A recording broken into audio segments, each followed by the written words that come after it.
नमस्कार दोस्तों, स्वागत है आप सभी का एक बार फिर से उत्कर्ष नर्सिंग क्लासेज के इस ऑनलाइन प्लेटफॉर्म के ऊपर, जहां पे हम लेकर आए एक और धमाकेदार क्लास। जी हां, जैसा कि आपको पता है कि हमने प्रीवियस क्लास के अंदर विटामिन B12 और intrinsic factor deficiency pernicious anaemia के बारे में बात की। एक ऐसा एनीमिया जो डेंजरस टाइप का रहता है। हमने ये भी बताया था कि एनीमिया की वजह से मृत्यु नहीं होती है, ऐसा नॉर्मली हम समझते हैं। किसी मरीज को एनीमिया डायग्नोस होता है और उसकी एनीमिया से मृत्यु होगी, ऐसा नॉर्मली नहीं होता है। पर एप्लास्टिक एनीमिया जानलेवा बनता है, इसलिए उसको पर्निशियस एनीमिया जानलेवा बनता है, इसलिए उसका नाम ही पर्निशियस एनीमिया या डेंजर टाइप का एनीमिया हमने बोला। और उस एनीमिया को हमने मैक्रोसिटिक मेगलोब्लास्टिक एनीमिया भी बोला, और उस कैटेगरी में फोलिक एसिड की डेफिशिएंसी भी काउंट होती है। उसी कड़ी के अंदर आज हम एक और नया इंपॉर्टेंट सेशन लेके आए हैं और इसका नाम है एप्लास्टिक एनीमिया। बड़ा इंटरेस्टिंग एनीमिया है, बहुत सारी बातें इस एनीमिया को लेके हम करने वाले हैं, डिफरेंट टाइप के क्वेश्चंस। एप्लास्टिक क्या होता है, इसको एप्लास्टिक एनीमिया क्यों कहते हैं, एप्लास्टिक एनीमिया के अंदर क्या क्या क्लिनिकल साइंस आते हैं, एप्लास्टिक एनीमिया के कारण क्या रहते हैं, कैसे हम इसको डायग्नोस करते हैं और क्या उसका लाइन ऑफ ट्रीटमेंट होता है, सभी चीजों को एक एक करके हम पढ़ने वाले हैं। तो गुड इवनिंग टू ऑल, सभी लोगों का स्वागत। शुरुआत करते हैं एक बेहतरीन सेशन की सबसे शानदार और धमाकेदार क्वेश्चंस के साथ में। और आज के सेशन का सबसे पहला क्वेश्चन, सोच समझ के जवाब लिखिएगा, चारों ऑप्शंस को ढंग से पढ़िएगा और अपना बेस्ट जवाब लिखिएगा। सवाल पूछा जा रहा है, the condition that is directly related to the bone marrow suppression is anaemia, sickle cell anaemia, aplastic anaemia, megaloblastic anaemia. चार ऑप्शन हमने यहां पे दे दिए, अपना बेस्ट आंसर देना है सभी लोगों को। कौन सी कंडीशन जो है वो डायरेक्टली रिलेटेड है बोन मैरो सप्रेशन से। एक वर्ड हमने यहां पे लिखा है बोन मैरो सप्रेशन, याद रखिएगा, बोन मैरो सप्रेशन से संबंधित condition anaemia, sickle cell, aplastic और megaloblastic anaemia. And yes it is, आज हम जिस एनीमिया की बात करने वाले हैं ये वही एनीमिया है, बोन मैरो के सप्रेशन वाला एनीमिया। एक ऐसा एनीमिया जहां पे बोन मैरो का क्या होता है, सप्रेशन। आपको पता होना चाहिए कि बोन मैरो वो जगह है जहां पे ब्लड सेल का फॉर्मेशन होता है। बोन मैरो वो जगह है जहां पे ब्लड सेल जो होती है उनका क्या होता है, फॉर्मेशन होता है। आरबीसी बनती है, डब्ल्यूबीसी बनती है और प्लेटलेट बनती है। ये ब्लड सेल कहां बनती है, बोन मैरो में।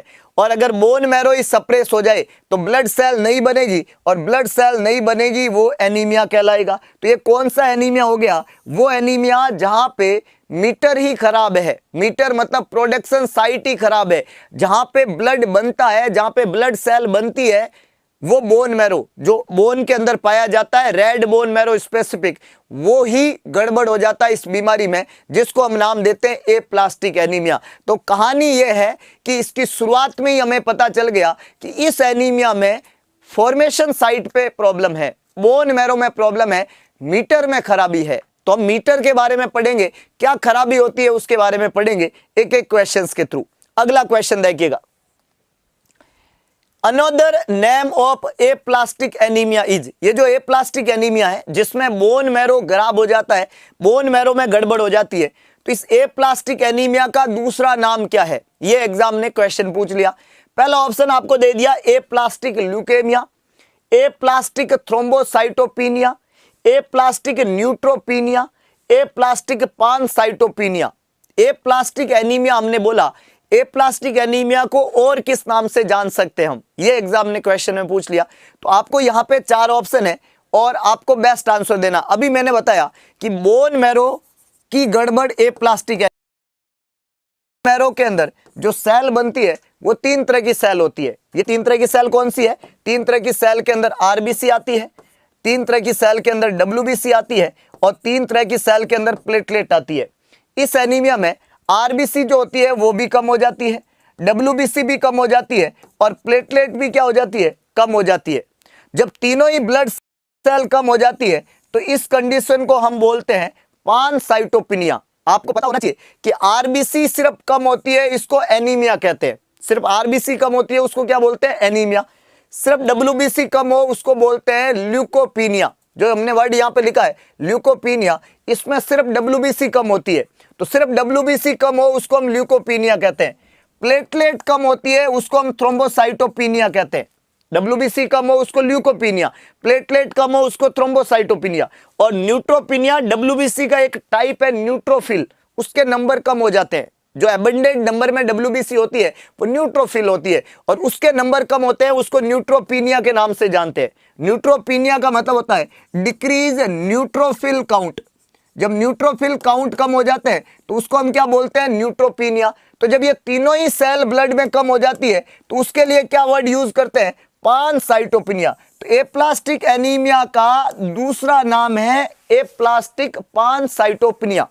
तो आपको एग्जाम में क्वेश्चन पूछा जाएगी what is the another name of aplastic anaemia, the another name of aplastic anaemia is aplastic pancytopenia. D यहां पे करेक्ट आंसर है, ए बी और सी तीनों ही गलत स्टेटमेंट है। Next, meaning of aplastic is, अब हमने ये तो समझ लिया कि सर पानसाइटोपिनिया का मतलब क्या होता है। पानसाइटोपिनिया का मतलब हो गया आरबीसी, डब्ल्यूबीसी और प्लेटलेट तीनों ही जो ब्लड सेल है जो बोन मैरो में बनती है, जिनको हम फॉर्म्ड एलिमेंट कहते हैं, तीनों के ही नंबर कम हो जाना पानसाइटोपिनिया है।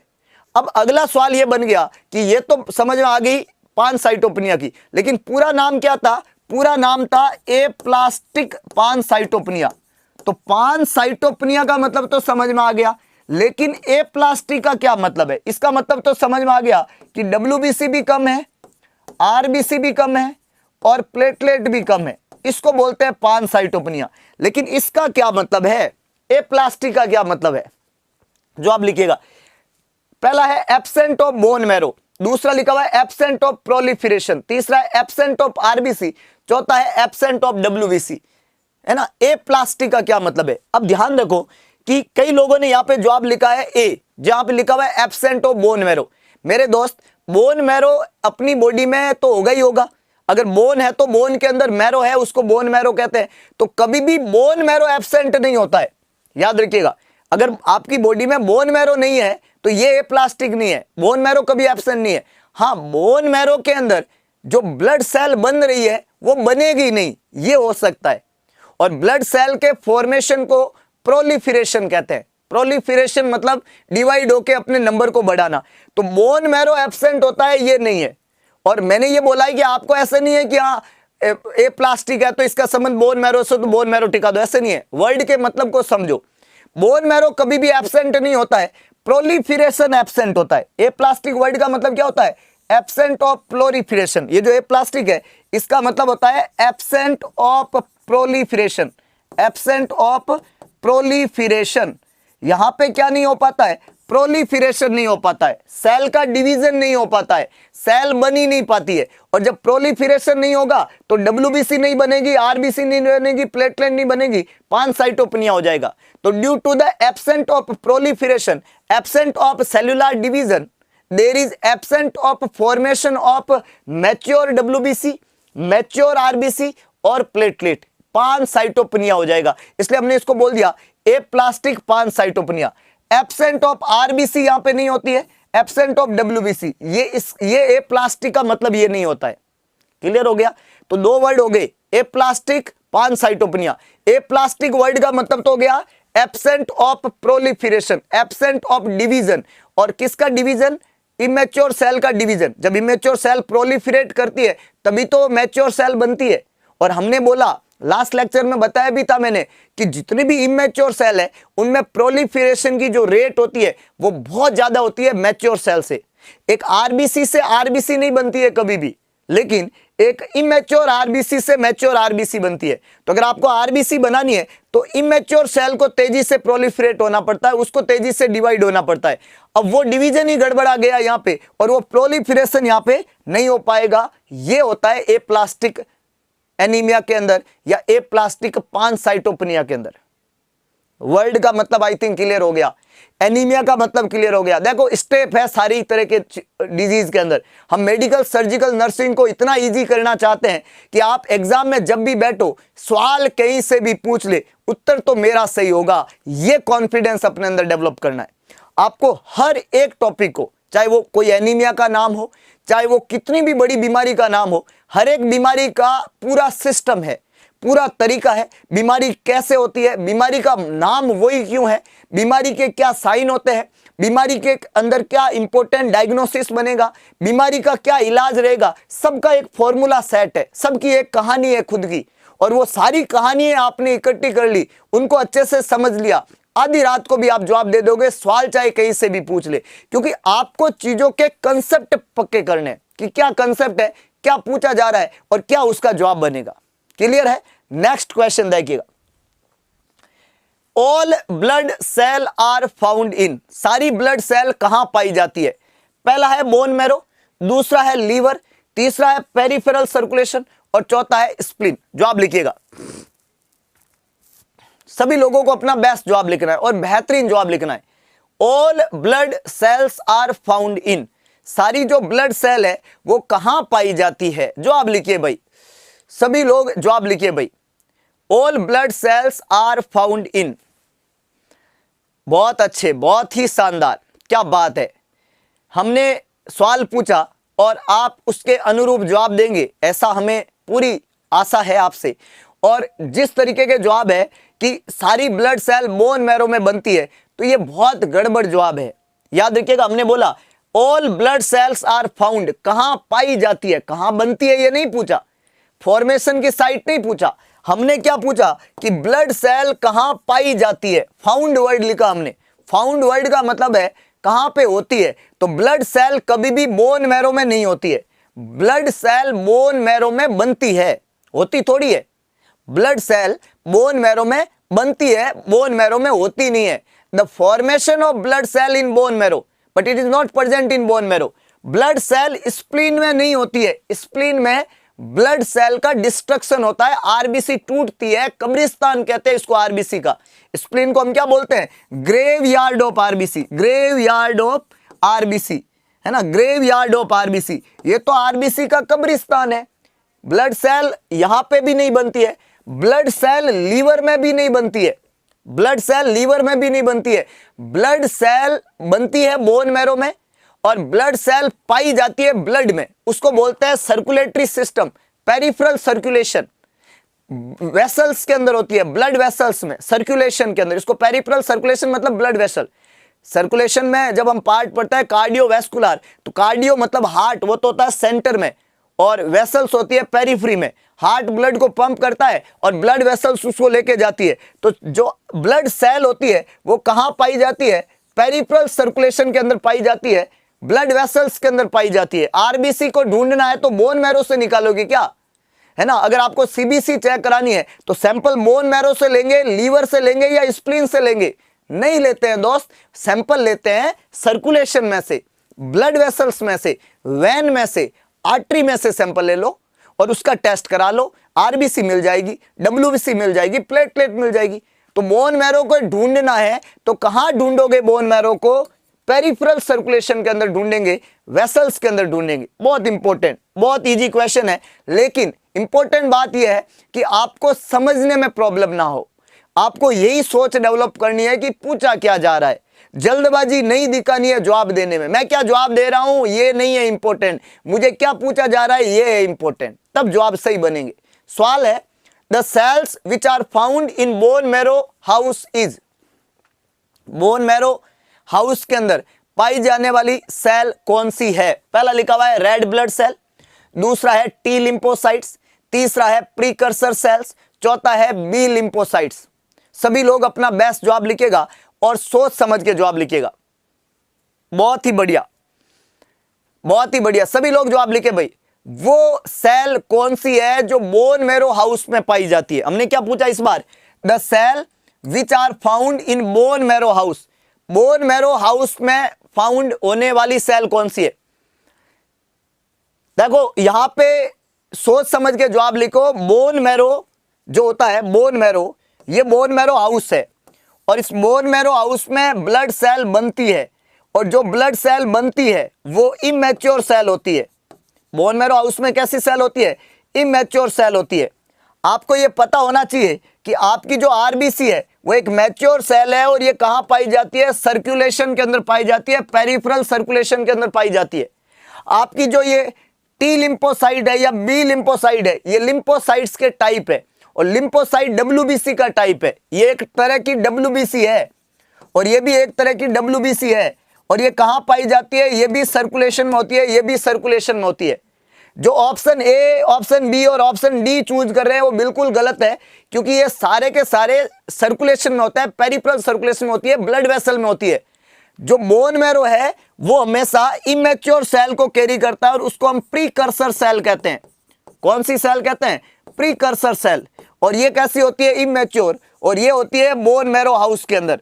मेरा जो बोन मैरो है जहां पे ब्लड सेल बनती है वो हमेशा कैसी सेल होती है? प्रीकर्सर सेल होती है। और वो प्रीकर्सर सेल हमेशा कैसी होती है? इमेच्योर होती है। इमेच्योर सेल बोन मैरो में पाई जाती है और ये इमेच्योर सेल प्रोलिफरेट होती है। पहले प्रीकर्सर सेल बनी, इमेच्योर सेल बनी, उस इमेच्योर सेल का क्या होगा? उन इमेच्योर सेल का प्रोलिफरेशन होगा। क्या होगा? प्रोलिफरेशन होगा और धीरे धीरे वो सेल क्या हो जाएगी? मैच्योर। जब वो सेल मैच्योर होती है तो वो सर्कुलेशन में जाती है, तब उसको हम आरबीसी कहते हैं, तब उसको हम डब्ल्यूबीसी कहते हैं, तब हम उसको प्लेटलेट कहते हैं, तब उसको हम लिम्फोसाइट कहते हैं, मोनोसाइट कहते हैं, न्यूट्रोफिल कहते हैं, बेजोफिल कहते हैं, इयोसिनोफिल कहते हैं। ये जब वो सर्कुलेशन में जाती है तो वो तो मैच्योर सेल है। हम इमेच्योर सेल का पूछ रहे हैं, हम बोन मैरो में पाई जाने वाली सेल को पूछ रहे हैं और वो हमेशा कौन सी सेल होती है? Precursor cell, pluripotent stem cell. Clear हुई कहानी? बहुत आसान है, थोड़ा सोच को बदले, थोड़ा दिमाग लगा के जवाब दे, डेफिनेटली आपका जवाब सही होगा। बहुत अच्छे। इन ए प्लास्टिक एनीमिया, देखो एक सीक्वेंस में है सब बातें, धीरे धीरे सब कुछ क्लियर होता रहेगा आपको, है कि नहीं है? In aplastic anaemia the part of bone marrow is in trouble is. अब हमने बोला कि बोन मैरो में ब्लड सेल बनती है, उनको प्रीकर्सर सेल कहते हैं और प्रीकर्सर सेल से मैच्योर सेल बनती है। ये कहानी हमने अभी पढ़ी, समझ रहे हो? जैसे समझिएगा, हमने अभी बताया कि ये मान लो बोन मैरो हाउस है और इस बोन मैरो हाउस में प्रीकर्सर सेल बनेगी। बोन मैरो हाउस है, ठीक है, और ये मेरा पेरिफेरल सर्कुलेशन है जिसको मैं ब्लड वेसल्स बोलता हूं, ठीक है। अब इस बोन मैरो के अंदर प्रीकर्सर सेल पाई जाती है, इनको हम स्टेम सेल कहते हैं। क्या कहते हैं? Stem cell. ये होती है प्यूरिपोटेंट स्टेम सेल। क्या बोलते हैं इनको? स्टेम सेल बोलते हैं, स्टेम सेल। ये बोन मैरो में होती है। ये जो स्टेम सेल होती है, ये stem cell colony forming units कहलाती है। क्या बोलते हैं इनको? Colony forming units, CFU। Stem cell या कॉलोनी फॉर्मिंग यूनिट। ये जो कॉलोनी फॉर्मिंग यूनिट है या ये स्टेम सेल है, ये स्टेम सेल दो तरह की बनती है। एक होती है लिम्फोइड और दूसरी होती है माइलोइड। जैसे दो वर्ड यहां पे मेंशन है, देखो, लिम्फोइड और माइलोइड। तो ये दो तरीके से डिवाइड होगी। कैसी दो बनती है? एक तो बनती है लिम्फोइड। क्या बनती है? लिम्फोइड प्यूरिपोटेंट स्टेम सेल, ये भी प्रीकर्सर है। और दूसरी क्या बनती है? Myeloid pluripotent stem cell. समझ रहे हो बात को? मेरे बोन मैरो के अंदर क्या होता है? मेरे बोन मैरो के अंदर प्यूरिपोटेंट स्टेम सेल बनती है। वो प्यूरिपोटेंट स्टेम सेल दो तरह की बनती है, एक लिम्फोइड बनती है और दूसरी कौन सी बनती है? माइलोइड बनती है। अब याद रखिएगा, ये जो लिम्फोइड होती है, ये लिम्फोइड, इस लिम्फोइड से मेरे ब्लड में तीन तरह की सेल बनती है। कितने तरह की? तीन तरह की सेल। वो कौन कौन सी? टी लिम्फोसाइट, बी लिम्फोसाइट और NK सेल। तीन सेल बनती है, याद रखिएगा। एक होता है टी लिम्फोसाइट और कौन सी बनेगी? B lymphocyte, B lymphocyte. और एक कौन सी बनेगी? NK cell. ये कहां बनती है? ये बनती है लिम्फोइड सेल से बनती है और ब्लड में बनती है। तो प्रीकर्सर तो है लिम्फोइड और उससे ये बनती है, ये हुआ प्रोलिफरेशन। दूसरा, ये जो माइलोइड है, इस माइलोइड से क्या बनेगी? इस माइलोइड से बनेगी आरबीसी। इस माइलोइड से क्या बनेगी? इस माइलोइड से बनेगी आपकी न्यूट्रोफिल। इस माइलोइड से क्या बनेगी? माइलोइड से बनेगी बेजोफिल। माइलोइड से बनेगी इयोसिनोफिल। माइलोइड से बनेगी प्लेटलेट। न्यूट्रोफिल, बेजोफिल, इयोसिनोफिल और एक बनेगी मोनोसाइट।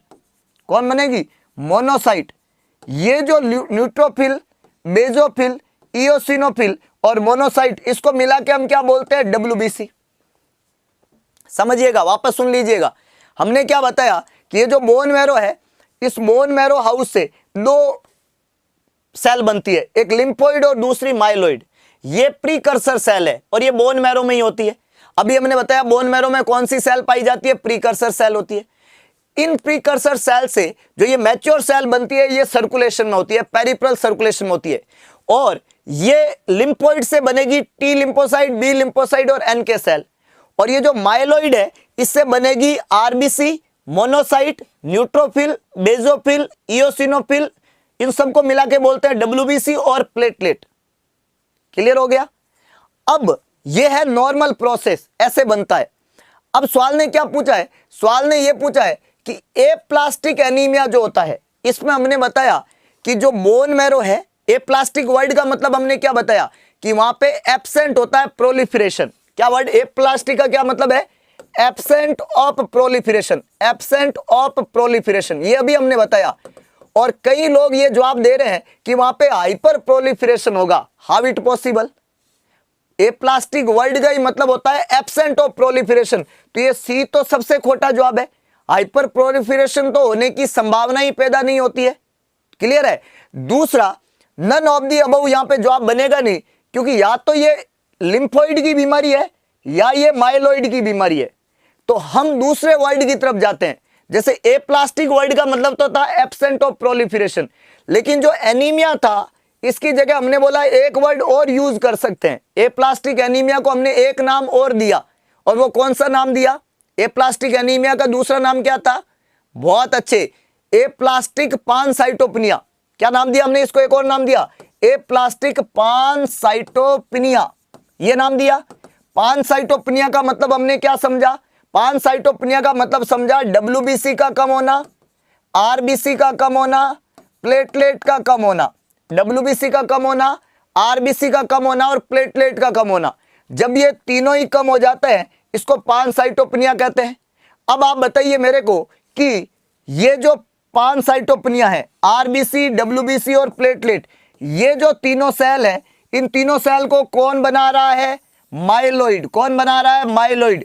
तो एप्लास्टिक एनीमिया जो होता है, उस एप्लास्टिक एनीमिया में बोन मैरो का कौन सा पार्ट ट्रबल के अंदर है, कौन सा पार्ट दिक्कत के अंदर है, ये इसका माइलोइड वाला पार्ट दिक्कत में। लिम्फोइड में कोई प्रॉब्लम नहीं है, लिम्फोइड एकदम बढ़िया है। कौन सा पार्ट दिक्कत में चला गया, माइलोइड वाला पार्ट दिक्कत में चला गया। बी यहां पे जवाब बन जाएगा, लिम्फोइड को कोई दिक्कत नहीं है, हाइपर प्रोलिफरेशन हो नहीं रहा है, नन ऑफ दी अबव यहां पे जवाब नहीं है। तो जो दिक्कत में पार्ट है वो कौन सा है, माइलोइड, क्योंकि माइलोइड से बनती है आरबीसी, डब्ल्यूबीसी और प्लेटलेट। सिर्फ लिम्फोसाइट्स जो होती है वो लिम्फोइड से बनती है, तो ये दिक्कत में नहीं है, माइलोइड दिक्कत में। क्लियर हुआ, बिल्कुल, बहुत अच्छे। बोन मैरो में एनीमिया, एप्लास्टिक एनीमिया, और माइलोइड वाली सेल जो है वो दिक्कत में यहां पे रहती है। Next, which blood cell is not affected in aplastic anaemia. अब अगर किसी को एप्लास्टिक एनीमिया हो गया तो एप्लास्टिक एनीमिया में कौन सी सेल जो है वो प्रॉब्लम नहीं है। निशा, रोहित, ट्रबल का मतलब होता है समस्या। जब जिंदगी में कोई समस्या आती है तो उसको ट्रबल कहते हैं। तो यहां पे हमने बोला बोन मैरो कौन सा पार्ट ट्रबल में है, कौन सा पार्ट दिक्कत में है, किसको परेशानी होती है, किसकी बीमारी होती है, तो ये बीमारी माइलोइड की होती है, ऐसा हमने बताया। तो ट्रबल का मतलब है समस्या, आई एम इन ट्रबल, मैं बहुत समस्या में हूं, मैं बहुत दिक्कत में हूं, ये ट्रबल का मतलब होता है समस्या। बहुत अच्छे, वेरी गुड। तो यहां पे हमने बोला कौन सी blood cell not affected in aplastic anaemia. Aplastic anaemia में कौन सी ब्लड सेल अफेक्ट नहीं होती है। अब तो जवाब गलत नहीं होना चाहिए भाई। अब फिर भी देखो, कुछ लोग बी, कुछ लोग सी जवाब दे रहे हैं, अभी हमने बताया, और उसके बावजूद भी अगर आप नहीं समझ पा रहे हैं तो हाउ इट पॉसिबल। इतना सिंपल है कि ये बोन मैरो में लिम्फोइड और माइलोइड, माइलोइड को प्रॉब्लम होती है तो आरबीसी को प्रॉब्लम होती है, न्यूट्रोफिल होती है, बेजोफिल होती है, इओसिनोफिल होती है, प्लेटलेट होती है, मोनोसाइट को होती है। लेकिन जिसको दिक्कत नहीं होती है वो होती है लिम्फोइड, जो होती है लिम्फोसाइट्स, चाहे बी हो, चाहे टी हो, चाहे एन के सेल हो, ये लिम्फोइड है, लिम्फोसाइट्स है। तो लिम्फोसाइट्स को कहां दिक्कत हो रही है, बाकी सबको हो रही है ना। फिर भी जवाब क्या दे रहे हैं, मोनोसाइट दे रहे हैं, थ्रोम्बोसाइट दे रहे हैं, एरिथ्रोसाइट दे रहे हैं। अरे एरिथ्रोसाइट का मतलब होता है आरबीसी, थ्रोम्बोसाइट का मतलब होता है प्लेटलेट, और मोनोसाइट जो है वो डब्ल्यूबीसी का एक टाइप है। ये सब की सब दिक्कत में जाती है। लेकिन जो सेल अफेक्ट नहीं होती है वो लिम्फोइड अफेक्ट नहीं होती है, और इनको हम क्या बोलते हैं, लिम्फोसाइट्स के नाम से जानते हैं। And it is not the problem of lymphocytes, तो ये नॉर्मल रहती है। तो हमने यही पूछा कि कौन सी सेल अफेक्ट नहीं होती है, तो लिम्फोसाइट्स अफेक्ट नहीं होती है। समझ में आ रहा है, बड़ा आसान है, बहुत बढ़िया बहुत बढ़िया। दीक्षा ये हम पढ़ा देंगे, आप फोकस करेंगे जो पढ़ाया जा रहा है उसके ऊपर, तो ज्यादा बेटर रहेगा ना, है कि नहीं है। आप ये इतना एडवांस सोचने का कहाँ जरूरत है कि नहीं है। हर एक चीज एक सिस्टम तरीके से चलती है, आप इसको तो समझे, है ना, और अपने आपको ऐसा मजबूत बनाए कि ये तो पक्का हो ना, कुछ चीजें पक्की करेंगे ना, और लगातार पक्की करते जाएंगे तो सब चीजें पढ़ लेंगे। अब इसमें घबराने की कहाँ जरूरत है कि नहीं है। बहुत अच्छे, क्या बात है। Cause of cellular destruction and hypoproliferation, अब हमने बता दिया कि यहां पे माइलोइड जो है वो प्रोलिफरेट नहीं हो रहा है, माइलोइड जो है उसका हाइपोप्रोलिफरेशन है, उसमें डिस्ट्रक्शन हो रहा है, और ये माइलोइड सेल जो होती है वो काम नहीं कर रही है, इसलिए ना तो आरबीसी बन रही है, ना डब्ल्यूबीसी बन रही है, ना प्लेटलेट बन रही है, कोई भी नहीं बन रही है कि नहीं है। तो आपको ये बताना है कि क्या कारण रहते हैं इसके, क्या कोज रहते हैं। सभी लोग जवाब लिखिएगा, सभी लोग अपना बेस्ट जवाब लिखिएगा। बहुत ही बढ़िया। पहला लिखा हुआ है केमिकल ड्रग्स एंड टॉक्सिन्स, दूसरा है फिजिकल रेडिएशंस, तीसरा है वायरस, और चौथा है environmental insult. Which is the correct one. हाँ, ये क्वेश्चन आरआरबी की है, ऐसा समझो। ए प्लास्टिक एनीमिया का सवाल आरआरबी में आए, नॉरसेट में आए, आपका जो है ईएसआईसी में आए, पीजीआई में आए, सब जगह यही बनेगा, क्योंकि ए प्लास्टिक एनीमिया टिप्पू सुल्तान में ही ऐसे ही होता था, मेरे अंदर भी ऐसे ही है, और हमारे पुरखों में भी ऐसे ही होगा। तो सवाल दूसरा नहीं बनेगा, आप फोकस करें और पढ़ने पे। बहुत अच्छे। तो यहां पे याद रहे कि कारण पूछा हमने कि हाइपोप्रोलिफरेशन क्यों होता है। याद रखिएगा, हाइपोप्रोलिफरेशन जो होता है वो हमेशा एनवायरमेंटल इंसल्ट होती है माइलोइड सेल की। अब माइलोइड सेल की एनवायरमेंटल इंसल्ट कौन करता है, माइलोइड सेल की एनवायरमेंटल इंसल्ट करता है केमिकल, जो कि ड्रग्स है और टॉक्सिन्स है। और आज कई लोग जो लगातार बहुत मेहनत से पढ़ रहे हैं वो पॉइंट को पकड़ पा रहे हैं कि किसका जवाब क्या होना चाहिए। जैसा मैक्सिमम लोगों ने जवाब दिया ई, क्या बात है, ये बताता है कि आप मेहनत कर रहे हैं। यहां पे केमिकल्स काम करते हैं, रेडिएशंस जो होती है वो यहां पे एनवायरमेंटल इंसल्ट करती है बोन मैरो की, और उसको सप्रेस करती है, उसको काम नहीं करने देती है। तो हमने यहां पे बताया कि यहां पे केमिकल्स, ड्रग्स और टॉक्सिन्स काम करते हैं, यहां पे आपका जो फिजिकल रेडिएशंस काम करते हैं, इसके अलावा यहां पे वायरस काम करते हैं, और ये वायरस जो है वो एनवायरमेंटल इंसल्ट करते हैं उस बोन मैरो हाउस की, उस माइलोइड सेल की, और ये माइलोइड सेल जो है वो काम नहीं करती है। तो बिल्कुल ये सारे के सारे फैक्टर है जो कि हाइपोप्रोलिफरेशन कर जाते हैं, और इससे माइलोइड सेल प्रोलिफरेट नहीं हो पाती है, वो डिवाइड नहीं हो पाती है, और वो 1 से 2, 2 से 4, 4 से 8 उसमें नहीं होता है, और मैच्योर सेल उसके अंदर नहीं बन पाती है। तो हाइपोप्रोलिफरेशन का यहाँ पे कारण है these all are the drugs, और ये ड्रग्स जो है वो प्रोलिफरेशन नहीं होने देती है, ये टॉक्सिन्स प्रोलिफरेशन नहीं होने देते हैं, ये आपका रेडिएशंस, वायरस और ये सारी चीजें प्रोलिफरेट नहीं होने देती है। नेक्स्ट क्वेश्चन देखिएगा, gene which is responsible for increase proliferation. बड़ा इंटरेस्टिंग क्वेश्चन है, ऐसा कौन सा जीन है जो प्रोलिफरेशन को इंक्रीज करता है। अब ध्यान रखें कि अगर किसी को ए प्लास्टिक एनीमिया हुआ है तो ए प्लास्टिक एनीमिया होने का जो कारण रहता है वो जेनेटिक प्रॉब्लम रहता है। जेनेटिकली क्या प्रॉब्लम रहता है, जेनेटिक प्रॉब्लम रहता है, जेनेटिक। और जेनेटिक में कुछ जीन होते हैं वो प्रोलिफरेशन को करवाते हैं, है ना। हमारी बॉडी के अंदर कुछ खास प्रकार के जीन होते हैं जो इस प्रोलिफरेशन को कराते हैं सही तरीके से, कि कब प्रोलिफरेशन ज्यादा होना है, कब कम होना है, प्रोलिफरेशन कैसे रहेगा, ये सब के सब जीन कराते हैं। यहां पे हमने पूछा वो कौन सा जीन है जो जिम्मेदार है इंक्रीज प्रोलिफरेशन के लिए, मतलब जो प्रोलिफरेशन को बढ़ावा देने वाला जीन कौन सा है। अब याद रखिएगा, इस प्रोलिफरेशन को कराने के लिए जो जेनेटिक मटेरियल होता है इसमें 2 जीन होते हैं, एक का नाम है प्रोटो ऑन्कोजीन और दूसरा है ट्यूमर सप्रेसर जीन। मतलब हमारे बोन मैरो हाउस में ब्लड सेल बनेगी और उनका प्रोलिफरेशन जो होता है, जो प्रीकर्सर सेल होती है और उनका जो प्रोलिफरेशन होता है, इनमें दो जीन का रोल होता है, एक प्रोटोऑन्कोजीन और एक ट्यूमर सप्रेसर जीन। ये जो प्रोटोऑन्कोजीन होता है, ये प्रोटोऑन्कोजीन तो इंक्रीज करता है प्रोलिफरेशन को। ये क्या करता है? इंक्रीज करता है प्रोलिफरेशन को, और इसका नाम ही है सप्रेसर। तो ये सप्रेसर क्या करता है? डिक्रीज करता है प्रोलिफरेशन को। तो प्रोटोऑन्कोजीन तो प्रोलिफरेशन को बढ़ावा देता है, सप्रेसर जीन जो है वो प्रोलिफरेशन को कम करता है। एक बढ़ाएगा और एक कम करेगा, तो जो प्रोलिफरेशन है वो संतुलन में रहता है। जैसे होता है ना, इंसुलिन ग्लूकोज के लेवल को कम करता है, ग्लूकागोन ग्लूकोज के लेवल को बढ़ाता है, और दोनों जब काम साथ में करते हैं तो ग्लूकोज का लेवल ब्लड में नॉर्मल रहता है। तो अगर आपको इनका नॉर्मल लेवल रखना है ब्लड सेल का ब्लड के अंदर, तो एक प्रोलिफरेशन को बढ़ाने वाला जीन होता है और एक प्रोलिफरेशन को कम करने वाला जीन होता है। हमने सवाल में आपको क्या पूछा कि कौन सा बढ़ाने वाला जीन है, तो जवाब क्या हो जाएगा? बढ़ाने वाला जीन है प्रोटोऑन्कोजीन। कौन सा जीन हो जाएगा?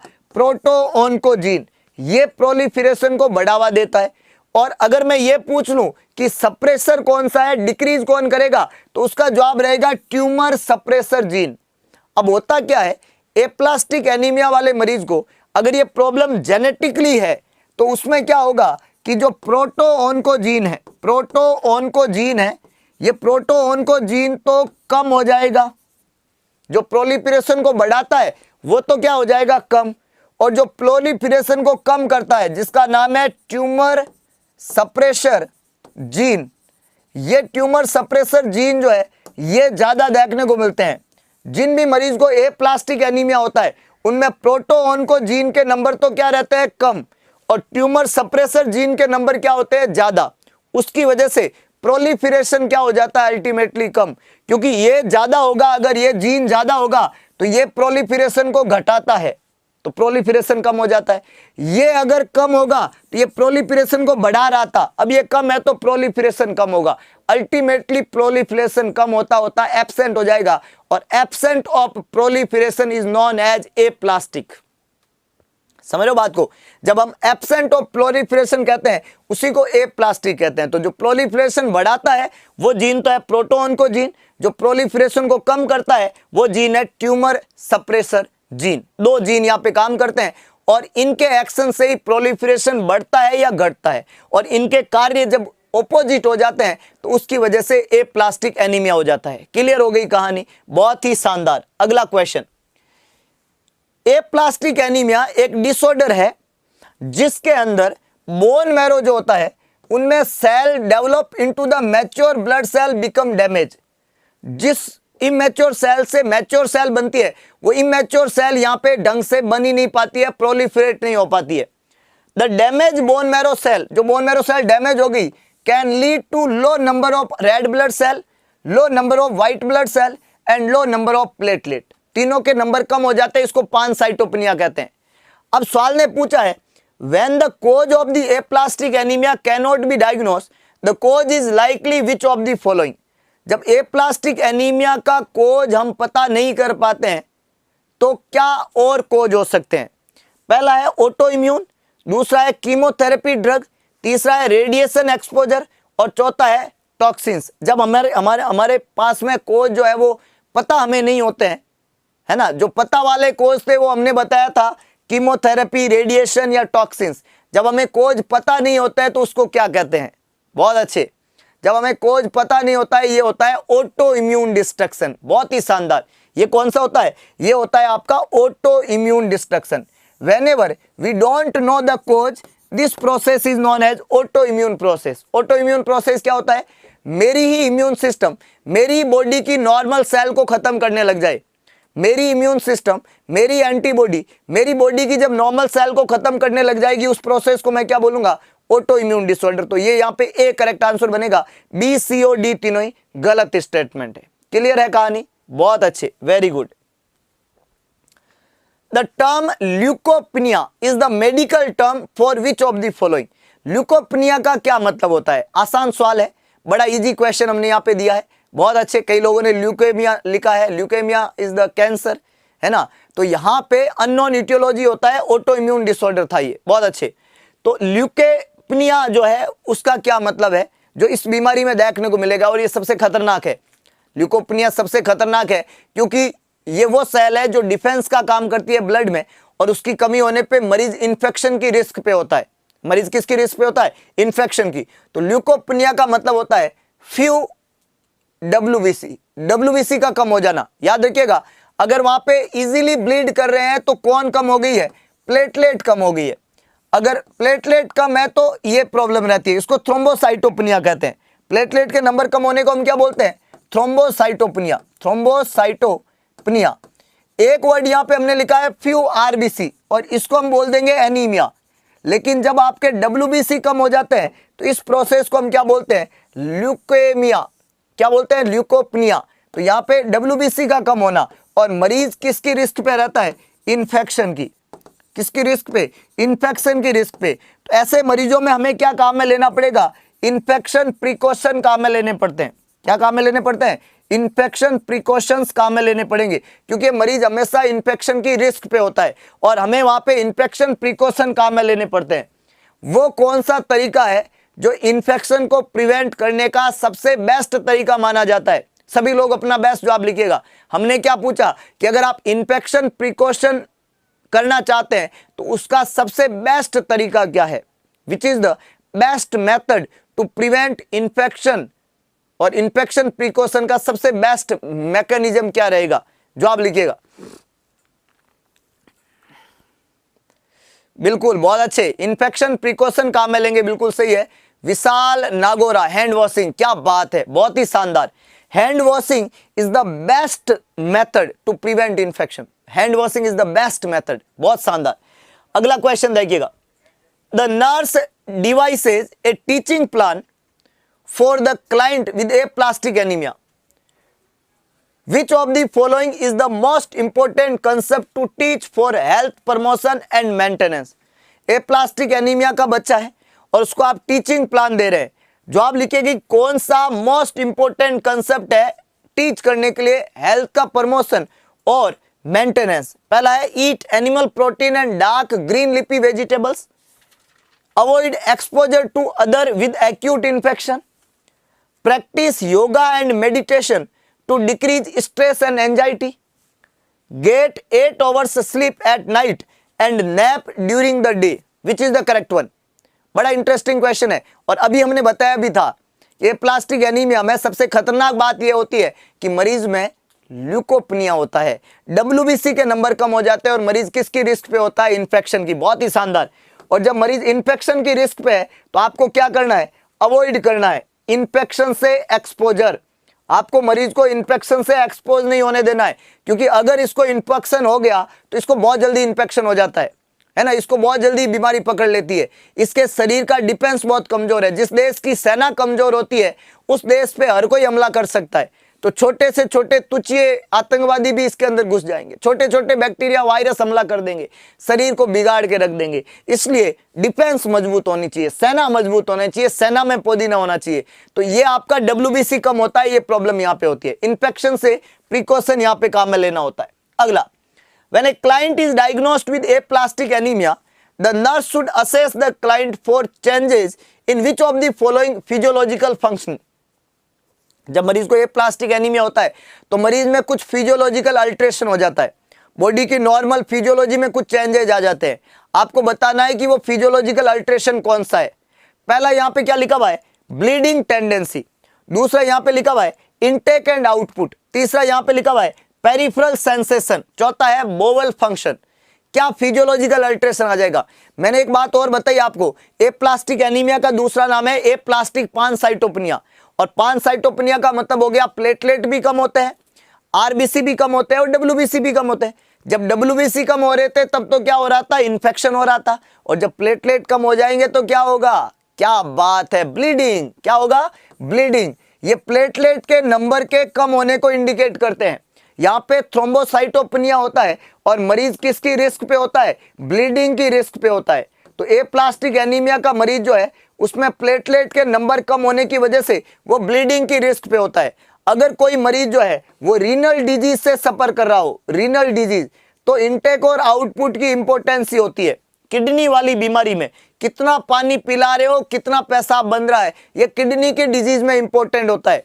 इसके अलावा पेरिफेरल सेंसेशन जो होता है वो विटामिन की कमी से होता है। एप्लास्टिक एनीमिया में विटामिन की कमी नहीं होती है, हमने प्रीवियस क्लास में पढ़ा है। विटामिन B12 या एक होता है विटामिन B6, इनकी वजह से पेरिफेरल सेंसेशन में अल्ट्रेशन होता है, तो वहां पे हमें ये चेक करना होता है। और बोवल फंक्शन जो होता है वो इंटेस्टाइन से संबंधित रहता है। जिस भी मरीज को इंटेस्टाइनल ऑब्स्ट्रक्शन होता है या वहां पे पैरालाइटिक इलियस होता है या ऑपरेट हुआ है मरीज, उसमें बोवल फंक्शन को असेस करना होता है। तो यहाँ पे करेक्ट आंसर क्या बन जाएगा? ए बन जाएगा। ब्लीडिंग की टेंडेंसी है क्योंकि प्रॉब्लम थ्रोम्बोसाइटोपेनिया है, और WBC कम होती है तो इन्फेक्शन की रिस्क है। क्लियर हो गया? बहुत अच्छे। अगला क्वेश्चन देखिएगा। Aplastic anaemia is a condition. Aplastic anaemia एक कंडीशन है जहां पे होता है, क्या होता है? पहला है bone marrow does not produce enough blood cell. दूसरा है red blood cell are destroyed very fast in the circulation. तीसरा लिखा हुआ है there is deficiency of iron. चौथा लिखा हुआ है there is deficiency of vitamin B12। आसान है, बड़ा आसान है। हमने प्रीवियसली बताया कि अगर विटामिन B12 की कमी हो तो उसको हम क्या बोलते हैं? पर्नीशियस, खतरनाक वाला एनीमिया, पर्नीशियस एनीमिया। अगर वहां पे आयरन कम हो तो आयरन डेफिशिएंसी एनीमिया। अगर वहां पे RBC सर्कुलेशन में नहीं होती है और वो खत्म होती है, फास्टली डेस्ट्रॉय होती है, तो उसको हीमोलाइटिक एनीमिया कहते हैं। कौन सा? हीमोलाइटिक। तो इन तीनों की डेफिनेशन तो अलग हो गई, एक पर्नीशियस है, एक हीमोलाइटिक है, और एक को हमने क्या बोला? आयरन डेफिशिएंसी एनीमिया, जो आयरन की कमी से होता है।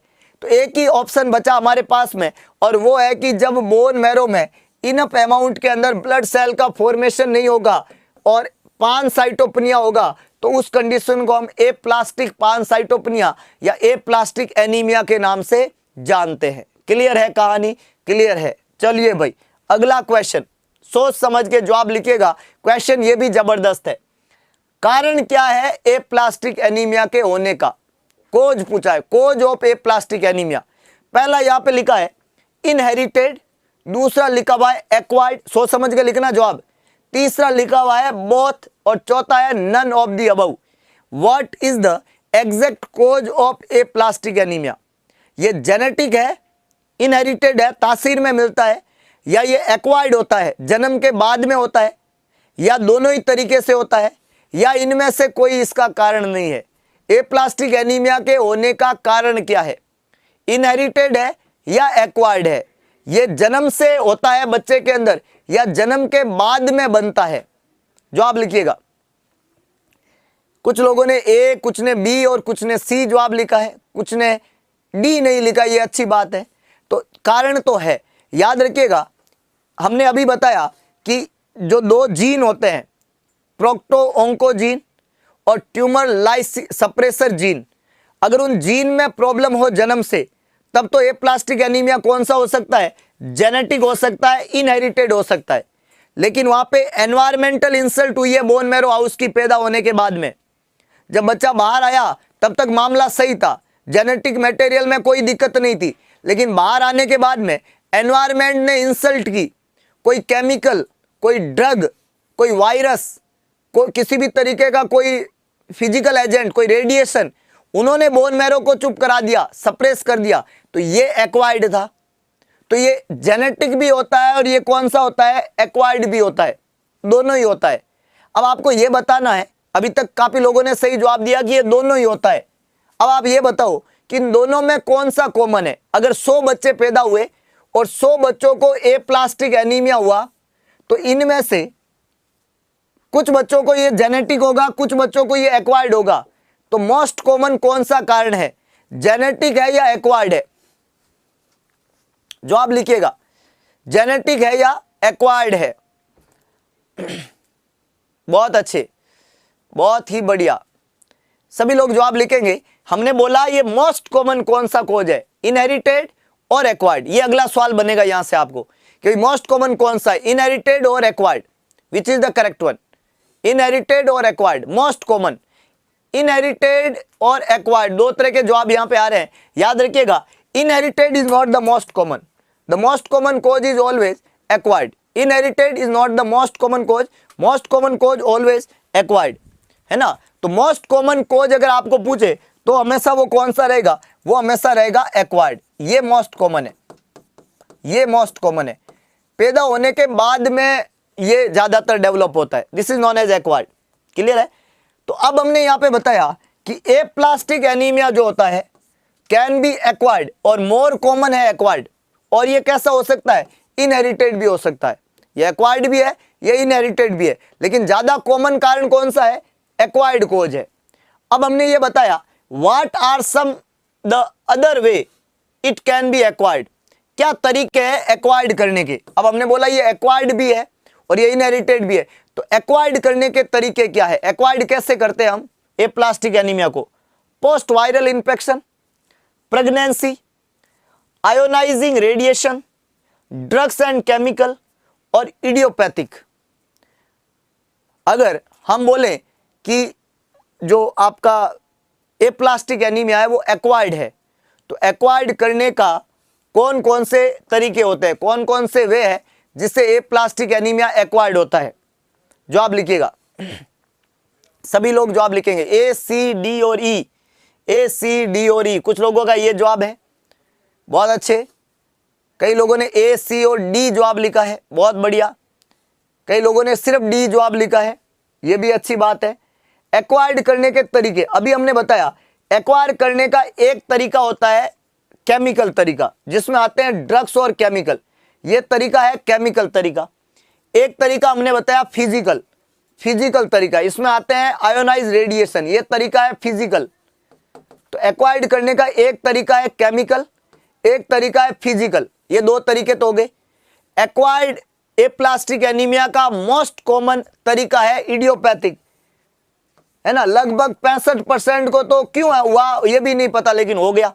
जन्म के समय नहीं था, पहले एकदम सही था, ब्लड सेल अच्छी बन रही थी, प्रोलिफरेशन अच्छा हो रहा था, और अचानक से प्रोलिफरेशन रुक गया। अननोन कोज को इडियोपैथिक कहते हैं। तो ज्यादातर कारण जो रहता है वो कैसा रहता है, अननोन रहता है, इडियोपैथिक रहता है। सबसे बड़ा तो यही कारण है कि नहीं है। और इसके अलावा ड्रग, केमिकल और आयोनाइज रेडिएशन होता है। एप्लास्टिक एनीमिया को एक्वायर्ड करने के लिए प्रेगनेंसी की जरूरत नहीं होती है ना, प्रेगनेंसी में एक्वायर्ड नहीं होता ये। और पोस्ट वायरल इंफेक्शन में ये एक्वायर्ड हो सकता है, तो ये भी कारण रहता है। तो इस बी को छोड़ के बाकी सारे इसके तरीके हैं।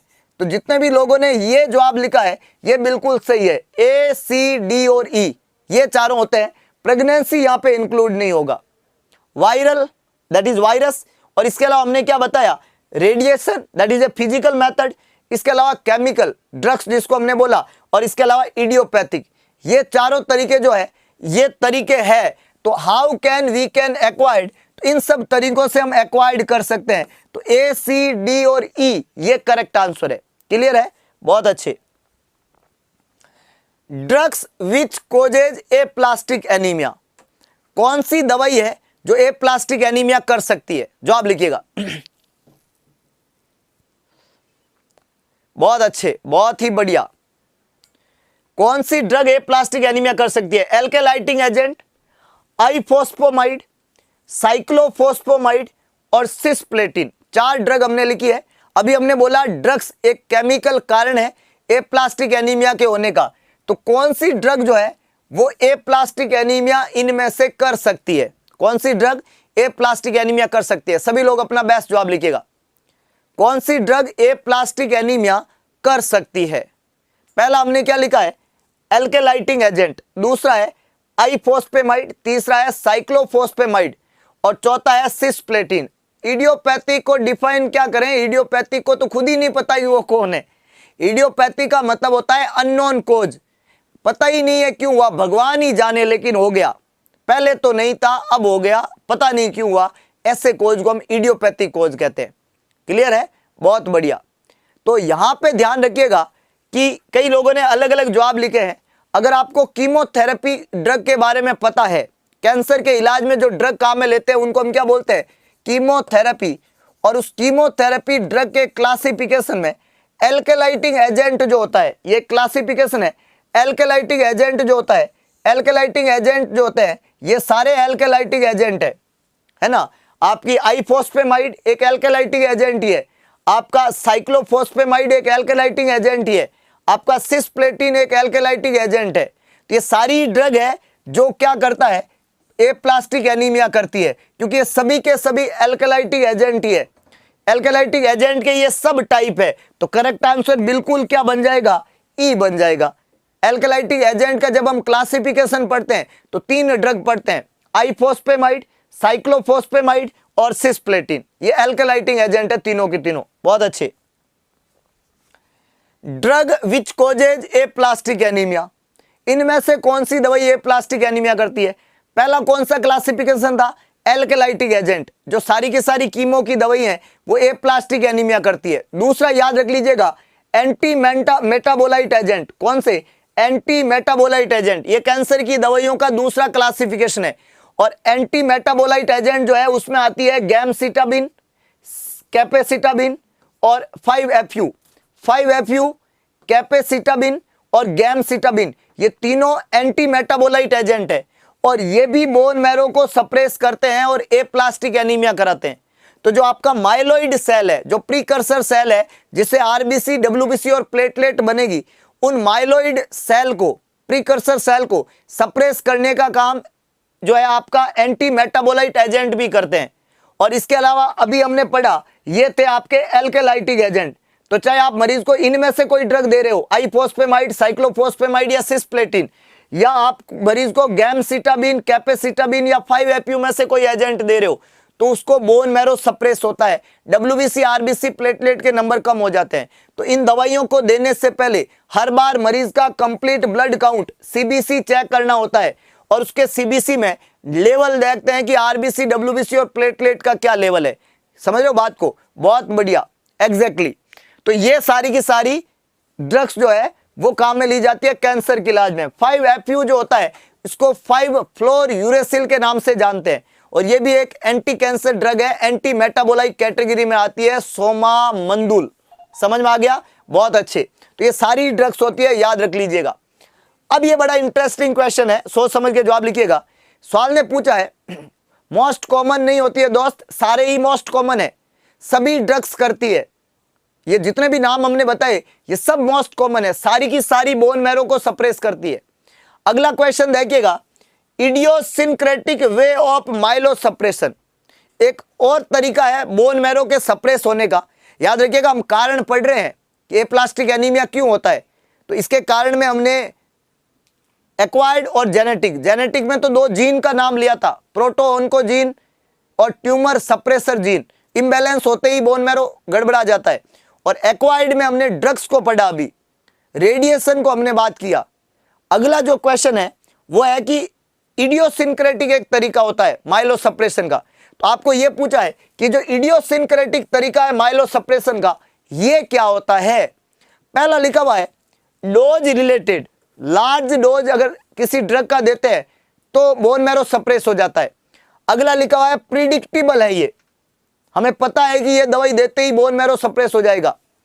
रिवर्सिबल है, मतलब ऐसी दवाई जिसको हम देते हैं बोन मैरो सप्रेस होता है तो वापस ठीक हो जाता है। और अगला लिखा हुआ है स्मॉल डोज सप्रेशन कर देती है। What is the idiosyncratic way of bone marrow suppression और माइलो सप्रेशन। याद रखिएगा, माइलो सप्रेशन का मतलब होता है माइलोइड सप्रेशन, जो कि हमारे एप्लास्टिक एनीमिया में होता है। माइलो सप्रेशन का मतलब होता है कौन सप्रेस हो रहा है, माइलोइड। और माइलोइड क्या है, माइलोइड वो प्यूरिपोटेंट स्टेम सेल है जिससे आरबीसी बनती है, जिससे डब्ल्यूबीसी बनती है और जिससे प्लेटलेट बनती है। तो यहाँ पे माइलो सप्रेशन ही होता है, लिम्फोइड का सप्रेशन नहीं होता है, माइलो सप्रेशन कहते हैं। याद रखिएगा, माइलो सप्रेशन में हमने बोला कि ड्रग से ये सप्रेस होता है बोन मैरो। और 2 एजेंट हमने अभी पढ़ी, एल्केलाइटिंग एजेंट और दूसरा हमने क्या पढ़ा, दूसरा हमने पढ़ा एंटी मेटाबोलाइट, आईफॉस्फेमाइड, सिस्प्लेटिन। ये जितने भी नाम हमने अभी पढ़े थे ये सारी की सारी दवाइयां जब हम किसी मरीज को देते हैं और इन दवाइयों को जब हम लार्ज डोज में देते हैं, कितने डोज में, लार्ज डोज में, मतलब ड्रग रिलेटेड जो होता है इसका मतलब है कि लार्ज डोज में जब हम दवाई देते हैं तो बोन मैरो सप्रेस हो जाता है। तो इसका इलाज क्या है? इसका इलाज है कि दवाई की डोज को कम कर दो, तो ये पूरी तरीके से क्या हो जाएगा? रिवर्सिबल हो जाएगा। और हमें पता है कि इन दवाइयों को देने से बोन मैरो सप्रेस होता है। तो लार्ज डोज, प्रिडिक्टेबल और रिवर्सिबल, ये तरीके तो होते हैं डोज रिलेटेड। किससे रिलेटेड? ड्रग के डोज रिलेटेड तरीके।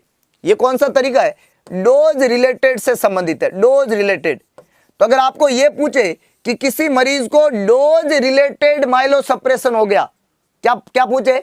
डोज रिलेटेड, तो इसका मतलब है कि एक दवाई है, मान लो सिस्प्लेटिन, और ये सिस्प्लेटिन दवाई जो है वो हमने क्या कर दी? हमने दवाई को ज्यादा दे दिया और उसकी वजह से माइलोसप्रेशन हुआ है। ये प्रिडिक्टेबल है, हमें पता है, और ये रिवर्सिबल है। हम दवाई की डोज को कम कर देंगे तो वापस बोन मैरो काम करने लग जाएगा। ये तो था डोज रिलेटेड। लेकिन जो इडियोसिंक्रेटिक होता है, ये ड्रग रिलेटेड, डोज रिलेटेड नहीं है, ये स्मॉल डोज ही सप्रेशन कर देती है। आपको बहुत लार्ज डोज देने की जरूरत नहीं है, एक छोटी सी डोज दोगे, थोड़ा सा ड्रग दिया, बोन मैरो सप्रेस हो गया। इस तरीके को हम कौन सा तरीका बोलते हैं? इडियोसिंक्रेटिक वे। तो इडियोसिंक्रेटिक वे का मतलब होता है स्मॉल डोज कोजेज सप्रेशन, छोटी सी dose, no need of large dose. थोड़ी सी डोज दोगे दवाई की और उससे बोन मैरो सप्रेस हो जाएगा। और ये हमेशा नॉन प्रिडिक्टेबल होता है, हमें पता ही नहीं है कि कौन सी दवाई से ऐसा होगा, नॉन प्रिडिक्टेबल है। पर कभी कभार कुछ दवाई के छोटी सी डोज से, जैसे एक एग्जांपल लेता हूं मैं, स्ट्रेप्टोमाइसिन। स्ट्रेप्टोमाइसिन एक जो है आपका एंटीबायोटिक है, और उसकी छोटी सी डोज देने से कभी कभी बोन मैरो सप्रेस हो जाता है। अब 1000 जनों को हम स्ट्रेप्टोमाइसिन देते हैं, किसी में नहीं हुआ, एक आध में हो गया, तो हमें पता ही नहीं है, नॉन प्रिडिक्टेबल है, किस में होगा वी डोंट नो। डाइक्लोफेनिक का इंजेक्शन लगाते हैं, सबके दर्द ठीक होता है, एक आदमी तो निपट गया इंजेक्शन लगाने से, क्या हुआ? इडियोसिंक्रेटिक रिएक्शन हुई, अनप्रिडिक्टेबिलिटी, डाइक्लो से मर गया। समझ रहे हो बात को? तो ये नॉन प्रिडिक्टेबल है, रिवर्सिबल नहीं होता है, ये इरिवर्सिबल है। अगर ये बोन मैरो ऐसे सप्रेस होता है तो ये दवाई को बंद करने से ये ठीक नहीं होता है, वापस ठीक नहीं होगा, बोन मैरो परमानेंट सप्रेस हो गया। तो हम क्या बोलते हैं इसको? ये नॉन प्रिडिक्टेबल है, ये इरिवर्सिबल है, और ये थोड़ी सी डोज से हो जाता है, इसको इडियोसिंक्रेटिक तरीका कहते हैं।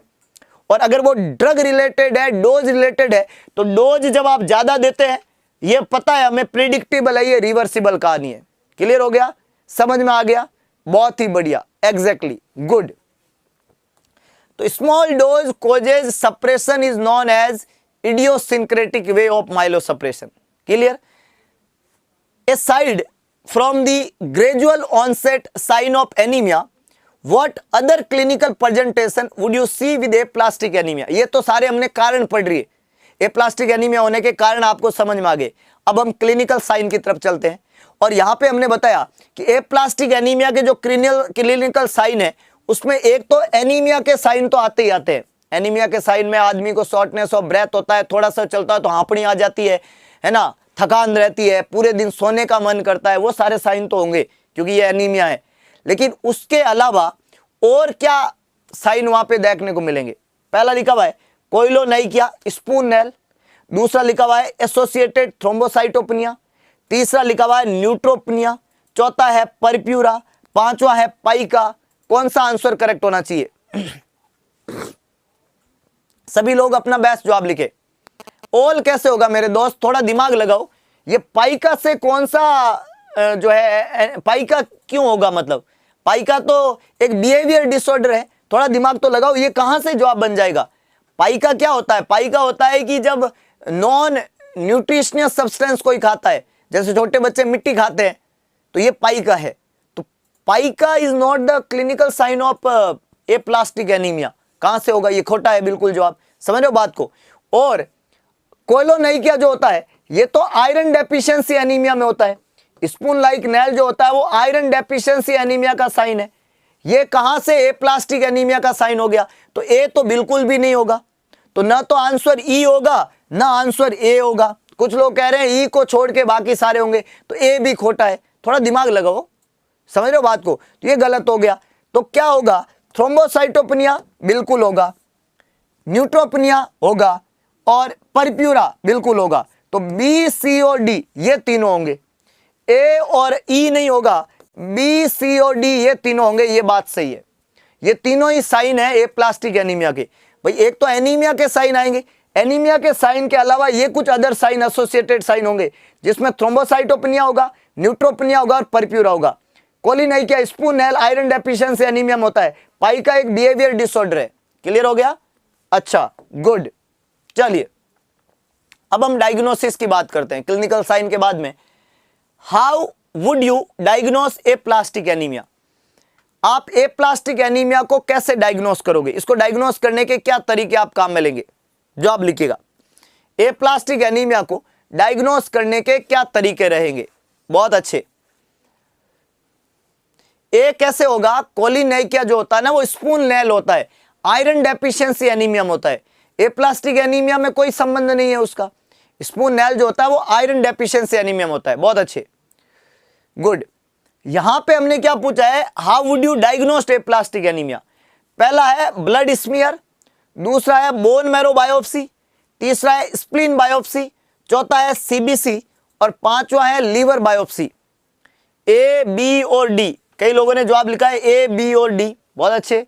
कई लोगों ने सिर्फ बी जवाब लिखा है। बहुत बढ़िया, बहुत ही बढ़िया, बहुत अच्छे। समझो समझो भाई, जब हमें ए प्लास्टिक एनीमिया को डायग्नोस करना है, सभी लोग कमेंट करें। और कुछ लोगों के जवाब गलत हो रहे हैं क्योंकि अभी तक लाइक बटन को प्रेस नहीं किया। जैसे हम सुबह सुबह बिना अगरबत्ती के दिन की शुरुआत करते हैं ना, तो इतना अच्छा दिन नहीं जाता है। और अगरबत्ती भी 4 बजे करते हैं तब वो काम करती है।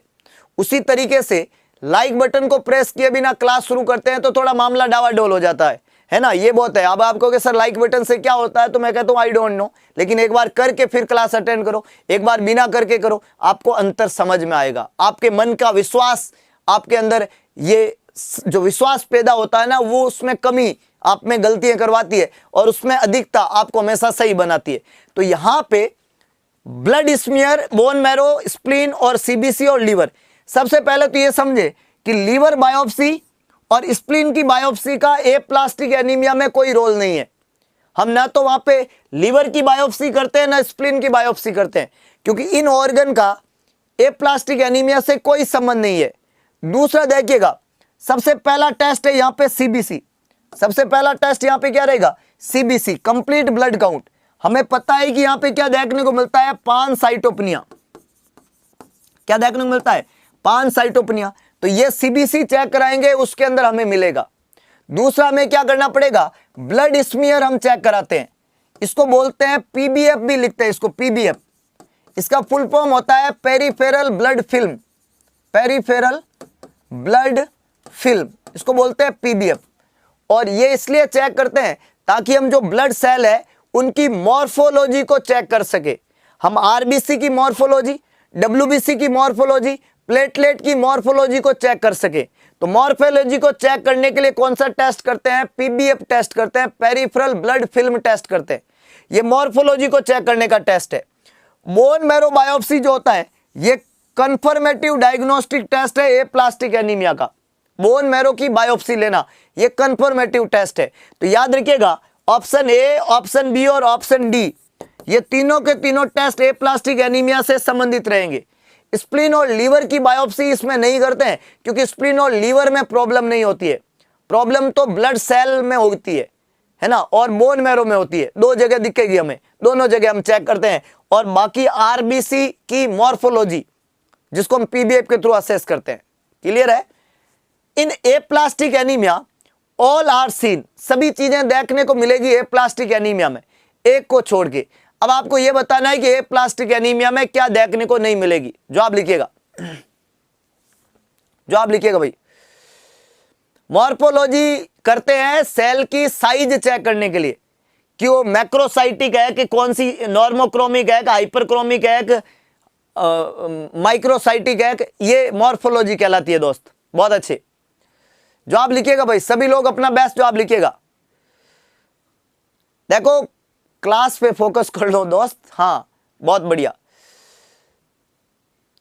तो यहां पे पहला लिखा हुआ है डिक्रीज आरबीसी, दूसरा लिखा हुआ है इंक्रीज रेटिकुलोसाइट्स, तीसरा लिखा हुआ है नॉर्मोसाइटिक नॉर्मोक्रोमिक, चौथा लिखा हुआ है normal MCV and MCHC. Which is the correct one? हमने क्या बताया? हमने ये बताया कि in aplastic anaemia all are seen, सब देखने को मिलेगा एक को छोड़ के। एक्सेप्ट का क्वेश्चन है, ए प्लास्टिक एनीमिया में क्या नहीं होगा, ये पूछा है हमने, क्या नहीं होगा। पहला लिखा हुआ है डिक्रीज आरबीसी। ए प्लास्टिक एनीमिया में आरबीसी कम होती है, ए प्लास्टिक एनीमिया में आरबीसी जो है वो कम होती है, इसलिए तो इसको एनीमिया बोला है हमने। और या तो आरबीसी भी कम है, डब्ल्यूबीसी भी कम है, प्लेटलेट भी कम है, हमने तो इसको पानसाइटोपेनिया बोला। तो आरबीसी यहाँ पे कम होती है। दूसरा यहाँ पे लिखा हुआ है इंक्रीज रेटिकुलोसाइट्स। याद रखिएगा, रेटिकुलोसाइट्स जो है वो इमेच्योर आरबीसी है, और रेटिकुलोसाइट्स जो है वो तो तब बनेगी जब आपकी ब्लड सेल फॉर्म्ड होगी। माइलोइड जो है उससे रेटिकुलोसाइट्स बनती है। अब यहाँ पे तो माइलो सप्रेशन है, तो माइलोइड जब बन नहीं रही है तो नहीं बनेगी, तो रेटिकुलोसाइट्स के बनने का कोई चांस ही नहीं है। तो यहाँ पे रेटिकुलोसाइट्स जो है उसके नंबर इंक्रीज नहीं होते हैं, उसके नंबर क्या हो जाते हैं, उसके नंबर डिक्रीज हो जाते हैं। इसको हम बोलते हैं रेटिकुलोसाइटोपेनिया, रेटिकुलोसाइटोपेनिया। यहाँ पे रेटिकुलोसाइट्स के नंबर भी क्या देखने को मिलते हैं, कम। रेटिकुलोसाइट्स क्या है, रेटिकुलोसाइट्स एक इमेच्योर आरबीसी है और इसके नंबर भी कम होंगे, है कि नहीं है। इसके अलावा जो ये एनीमिया है इसकी मॉर्फोलॉजी होती है, ये नॉर्मोसाइटिक नॉर्मोक्रोमिक होता है। याद रखिएगा, इन ए प्लास्टिक एनीमिया वैसे तो ब्लड सेल बनती ही नहीं है, लेकिन जो सेल बनेगी उसका साइज और शेप और उसमें हीमोग्लोबिन एकदम नॉर्मल होगा, उसमें कोई प्रॉब्लम नहीं होगी। तो ये जो एनीमिया होता है ये हमेशा नॉर्मोसाइटिक नॉर्मोक्रोमिक टाइप का एनीमिया होता है। अगर आपको ये पूछे कि ए प्लास्टिक एनीमिया का मॉर्फोलॉजी क्या है, तो ये होता है नॉर्मोसाइटिक नॉर्मोक्रोमिक टाइप का एनीमिया। और अगला है नॉर्मल मीन कॉर्पस्कुलर वॉल्यूम और मीन कॉर्पस्कुलर हीमोग्लोबिन कंसंट्रेशन। याद रखिएगा, जो हीमोग्लोबिन है वो किससे बनता है, आयरन से बनता है। तो आयरन की कोई कमी नहीं है, कच्चा माल बोन मैरो में जा रहा है, हीमोग्लोबिन बन रहा है, उसमें कोई दिक्कत नहीं है, सिर्फ ब्लड सेल नहीं बनती है। तो हीमोग्लोबिन के बनने में कोई दिक्कत नहीं है, इसलिए हीमोग्लोबिन जो है मीन कॉर्पस्कुलर वॉल्यूम और मीन कॉर्पस्कुलर हीमोग्लोबिन कंसंट्रेशन जो है वो नॉर्मल होती है। और हमने लास्ट लेक्चर में बताया कि मीन कॉर्पस्कुलर वॉल्यूम जो है यही सेल की मॉर्फोलॉजी डिसाइड करता है। इसकी नॉर्मल वैल्यू हमने बताई थी कि वहां पे 76 से 96 फेम्टोलीटर के बीच में होती है एमसीवी की नॉर्मल वैल्यू, और ये नॉर्मल होगा इसलिए सेल की साइज नॉर्मल है और ये हीमोग्लोबिन नॉर्मल है, इसलिए कलर भी इसका नॉर्मल है। तो सेल का साइज नॉर्मल है, सेल का कलर नॉर्मल है, मीन कॉर्पस्कुलर वॉल्यूम नॉर्मल है, ये सब नॉर्मल है। आरबीसी कम होगी और रेटी काउंट भी कम होगी। एक्सेप्ट का क्वेश्चन था, इसलिए करेक्ट आंसर यहां पे क्या बनेगा, इंक्रीज रेटी काउंट नहीं रहेगा, ये डिक्रीज हो जाएगी। बाकी बातें बिल्कुल सही है। क्लियर है, आसान था, इजी है।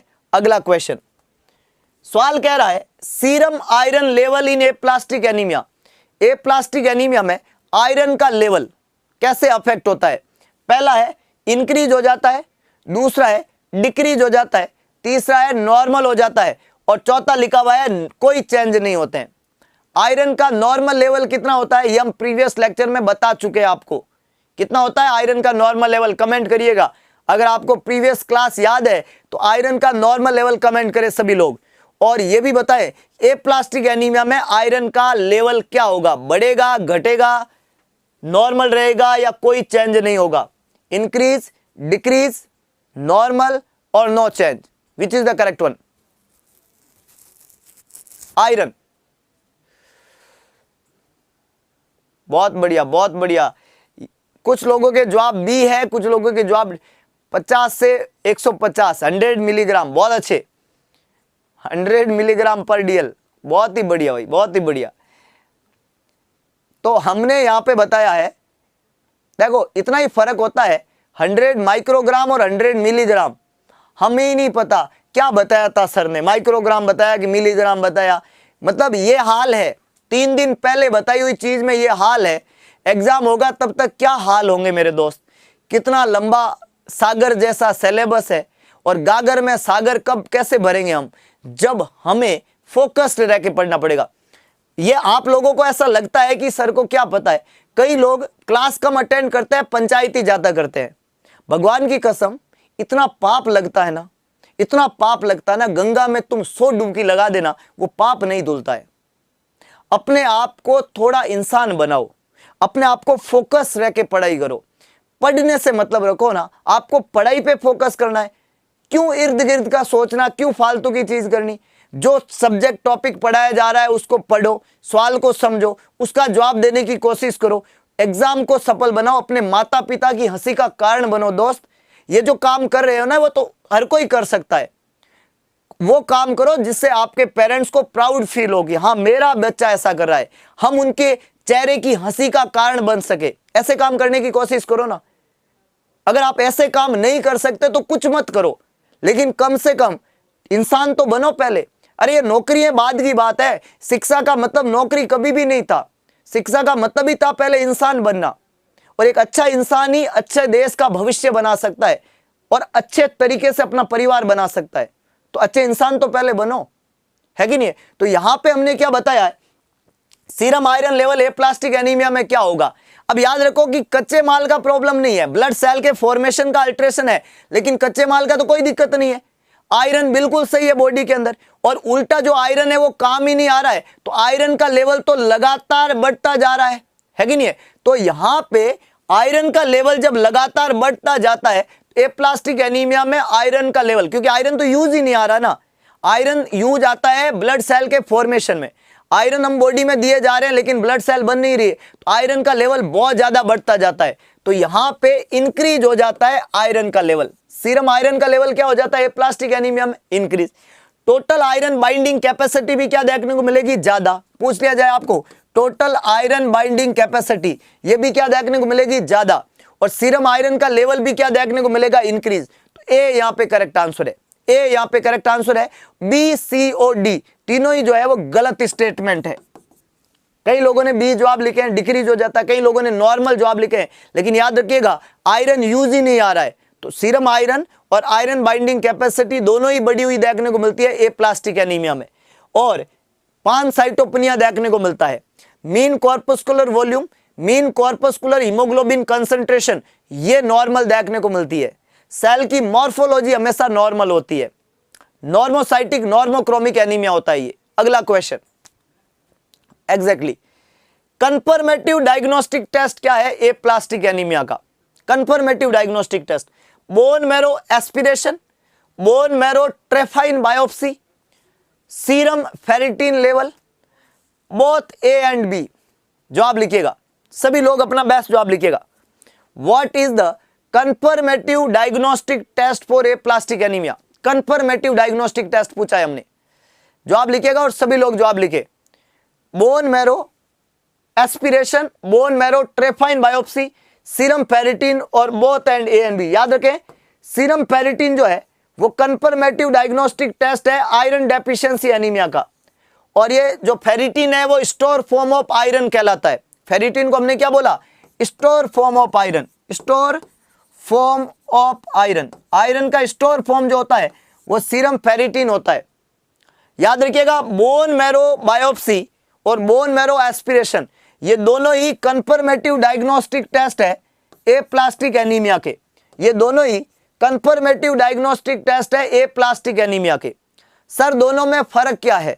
बोन मैरो एस्पिरेशन का मतलब होता है कि आप निडल जो कि साइज में थोड़ा पतला होता है उसको बोन मैरो में इंजेक्ट प्रिक करते हैं और बोन मैरो को एस्पिरेट करते हैं।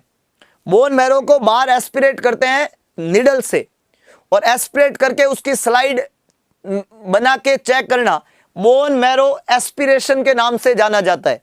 बोन मैरो एस्पिरेशन के नाम से जाना जाता है, समझ रहे हो। अब इसमें क्या होता है कि बोन मैरो ड्राई होता है एकदम, बोन मैरो थोड़ा थिक होता है, तो जब हम निडल से कभी कभी एस्पिरेट करते हैं तो एस्पिरेट हो ही नहीं पाता है। जब बोन मैरो से कुछ भी एस्पिरेट नहीं हो पाता है तब हम बड़ी साइज की निडल काम में लेके और बोन मैरो से एक टुकड़ा लेते हैं बाहर, इसको बोलते हैं ट्रेफाइन बायोप्सी। बायोप्सी का मतलब होता है किसी एक टुकड़े को लेना।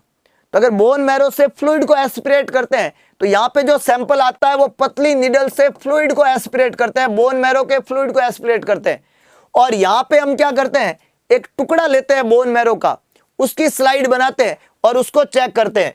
ये दोनों ही तरीके हैं जिससे हम बोन मैरो में असेस करते हैं कि माइलो सप्रेशन है या नहीं है, एप्लास्टिक एनीमिया है या नहीं है। अब याद रखिएगा कि इन दोनों टेस्ट के अंदर साइट का फर्क होता है। साइट का कैसे कि बोन मैरो की बायोप्सी कहां से लेते हैं, तो इसके साइट लेने का जो साइट है वो यहां पे बहुत इंपॉर्टेंट है। अभी मैं इसको बताता हूं आपको। तो दो तरीके हो गए, एस्पिरेशन और दूसरा है ट्रेफाइन बायोप्सी। तो यहां तो करेक्ट आंसर क्या हो जाएगा, डी। अगला सवाल जो है साइट से अगर हम पूछे तो साइट क्या रहती है बोन मैरो बायोप्सी इन्फेंट के अंदर, साइट क्या रहती है बोन मैरो बायोप्सी इन्फेंट के अंदर, ये आपको सवाल है जो आप लिखिएगा। मोस्ट एक्यूरेट कुछ नहीं होता है, अभी मैं बताता हूं, फोकस करें इसको। एक्यूरेट की बात नहीं है, दोनों ही कंफर्मेटिव तरीका है। पहले हम पतली नीडल से कोशिश करते हैं एस्पिरेशन की, अगर वो एस्पिरेट नहीं कर पाते हम और आता नहीं है तब हम टुकड़ा लेंगे। दोनों ही कंफर्मेटिव है, अगर वो आ रहा है तो टुकड़ा लेने की जरूरत नहीं है। यहां पे हमने क्या बताया, साइट पूछी है। अब कुछ लोगों के जवाब ए है, कुछ के बी है, कुछ के सी है। देखो फोकस करो, हमने पूछा है यहां पे एज, वो एज है इन्फेंट। कौन सी एज है, इन्फेंट। इन्फेंट 1 साल से छोटे बच्चे को बोलते हैं, उसकी साइट पूछिए बोन मैरो बायोप्सी की। अब समझो बोन मैरो बायोप्सी में एक तो हमने अभी बताया एस्पिरेशन एक तरीका है और दूसरा तरीका हमने बताया ट्रेफाइन बायोप्सी है। ट्रेफाइन बायोप्सी है, इसके अंदर तो टुकड़ा लेते हैं और इसके अंदर फ्लूइड होता है ना, और इसके अंदर टिश्यू का टुकड़ा लेते हैं, समझ लो बात को। तो अगर वहां पे आप एस्पिरेशन करते हो, मतलब वहां पे आपने फ्लूइड लिया है, तो जो फ्लूइड हम लेते हैं उसकी साइट जो होती है वो 3 हो सकती है। आप इलियक क्रस्ट से ले सकते हो, आप वहां पे जो है स्टर्नम से ले सकते हो, आप वहां से जो है टीबिया से ले सकते हो। याद रखिएगा इलियक क्रस्ट के अंदर एंटीरियर और पोस्टीरियर दोनों ही जगह से ले सकते हो। आप एंटीरियर से ले सकते हो और पोस्टीरियर इलियक क्रस्ट से ले सकते हो। मतलब जब आप इलियक क्रस्ट से लेते हो तो एंटीरियर या पोस्टीरियर कहीं से भी ले सकते हो, स्टर्नम से ले सकते हो, टीबिया से ले सकते हो। लेकिन जब आप ट्रेफाइन बायोप्सी लेते हो, टिश्यू लेते हो, तो टिश्यू हमेशा लिया जाता है पोस्टीरियर इलियक क्रस्ट से, पोस्टीरियर इलियक क्रस्ट से। जब आप सिर्फ एस्पिरेशन करते हो तो एस्पिरेशन आप कहीं से भी ले सकते हो, इलियक क्रस्ट, स्टर्नम और टीबिया, ये अलग अलग साइट है। और जब आप ट्रेफाइन बायोप्सी लेते हो तो हमेशा पोस्टीरियर इलियक क्रस्ट से लेते हो। अब याद रखें कि अगर आपको वहां पे इन्फेंट पूछे तो टीबिया हमेशा इन्फेंट में काम में लेते हैं, प्रॉक्सिमल टीबिया से हमेशा इन्फेंट में लेते हैं। एडल्ट में हम इलियक क्रस्ट और स्टर्नम से लेते हैं, और ये हमेशा टीबिया से किस में लेते हैं, इन्फेंट के अंदर। तो यहां पे आपको ध्यान रखना है, हमने किसका पूछा है, इन्फेंट का। तो इन्फेंट का पूछा तो जवाब क्या होना चाहिए, प्रॉक्सिमल टीबिया, सी यहां पे करेक्ट आंसर होना चाहिए। एडल्ट में पूछा जाए तो एडल्ट में एक तो होता है आपका इलियक क्रस्ट और दूसरा क्या होता है, स्टर्नम।